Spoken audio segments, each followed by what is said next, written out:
দেখুন, গরু কিন্তু দুধ দেয় না, আমরা জোর করে ছিনিয়ে নেই দুধ, তাই না? গাধা কিন্তু অত ভার বহন করতে চায় না, আমরা জোর করে গাধাকে পিটিয়ে তার পিঠের মধ্যে তুলে দেই, তারপরে গাধা যেতে শুরু করে। দেখুন, বনের বাঘও কিন্তু দুধ দেয়। আমরা কি ভুলেও দেখতে চাই যে বাঘ দুধ দেয় কি দেয় না? সিংহ কিন্তু একটা প্রাণী, তবে আমরা সিংহের উপর কোনো ভারী জিনিস চাপিয়ে দেই না। কিন্তু তারপরেও এই গরু বা এই গাধাদেরকে দিয়ে যে আমাদের এত উপকার হচ্ছে, তারপরেও কিন্তু দিন শেষে এদের নামটা বোকা বোকা নাম, তাই না?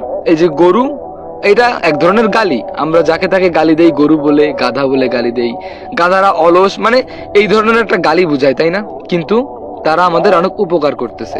আর বনের বাঘ সিংহ কিন্তু আমাদের কোনো উপকার করতেছে না, বরঞ্চ আমরা যদি তাদের সামনে যাই, তারা কিন্তু আমাদেরকে এক গাছে খেয়ে ফেলবে। তারপরেও আমরা শুধু তাদের নামে প্রশংসা করি। সিংহ বনের রাজা, বাঘের মতো হিংস্র কোনো প্রাণী নেই, শুধু আমরা সুনামি করে গিয়েছি, তাই না?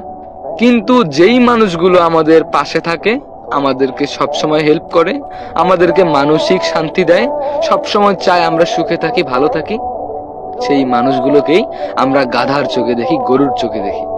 যেই মানুষগুলো আমাদের পাশে থাকে, দিন শেষে আমরা তাদেরকেই ভুলে যাই। আর যেই মানুষগুলো একটু মিথ্যে আশা দেয়, যেই মানুষগুলো একটু মিথ্যে কথা সুন্দরভাবে গুছিয়ে বলে, সেই মানুষগুলোকে আমরা মাথায় করে রাখি।